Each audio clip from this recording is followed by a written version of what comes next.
Wow!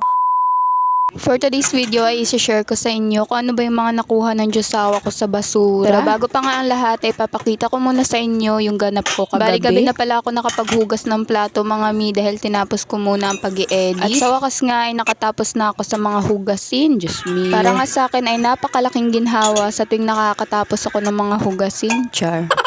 Bali, pagkatapos ko nga palang hugasan mga mi ay isinilansan ko na nga agad dito. Hindi pa nga yan nakatulo ay inilagay ko na nga agad dito sa platuhan para hindi madumihan. Talaga namang ang sarap sa feeling sa tuwing nakakatapos nga tayo ng mga hugasin. Yung mga kaldero nga na nahugasan ko ay sa labas ko nga lang itinaog. At nagpanday nga rin pala ako ng patungan dyan at hindi ko na nga na-i-video. After ko naman maghugas ng plato ay naligo na nga rin ako. Gabi nga naman talaga ako lagi naliligo dahil feeling ko nga ay masasayang lang yung pagligo ko kapag araw. Ano ba naman kasi ay napakainit nga naman sa araw at sa gabi naman ay masarap matulog sa tuwing bagong ligo Pagkatapos ko naman maligo ay nag-skincare na nga agad ako dahil gabi na nga at panggabi nga lang tong toner ko. Kahit paggabi na ay magkikream pa rin ako para pagising ko ay mas maganda tignan yung mukha ko. Kasi sa tuwing bagong gising ako tapos nag-cream ako nung gabi ay ang kinis nga ng pagmumukha ko pagising. At hindi nga naman talaga pwedeng walang lip tint sa tuwing bagong ligo ako. At ayan nga ang pormahan ko ngayong gabi. Diyos me, ay napaka-sexy. Pagbigyan nyo na nga ako dahil minsan lang naman mag-dress. Tinatanggal ko nga pala tong ring light ko at naprank pa nga ako. Saka ko nga lang na-realize na hindi pala sira yung ring light ko at ang sira pala ay yung saksakan. Pagsaksak ko kasi ng electric fan namin ay ayaw bumukas. Kaya naman na-realize ko na sira na pala yung saksakan namin. At ang nangyari nga ay yung ring light ko nasa sako na. Sobrang lakas ng ulan kaya basang-basa na nga. Dali nga namang pinakuha sa akin ng Diyosawa ko yung ring light dahil sayang naman Mabalik na nga tayo sa ginagawa ko mga mi. Yung anak ko nga ay pinagkakalat na naman yung mga toys niya kaya siya na nga ang inutusan. Ilalatag ko na nga pala tong lona dahil ilalatag ko na nga rin yung kutsyon namin. At ito nga ang acrylic ko. Ano nga ang ginagawa ko ay talaga namang nanggugulo din siya. At talaga naman nga siya pa ang galing. Pagkatapos ko naman ilatag yung lona ay kinukuha ko na nga tong kutsyon para nga malagyan na nga ng bedsheet. Kaya nga ganyan ako magtulak ng lamesa ay hindi ko nga kaya ang bigat. Mag-uumpisa na nga ako maglagay ng bedsheet dito sa kutsyon. At si Carly naman ay walang sawang kakulitan. At talaga namang na high blood ako, Diyos mio.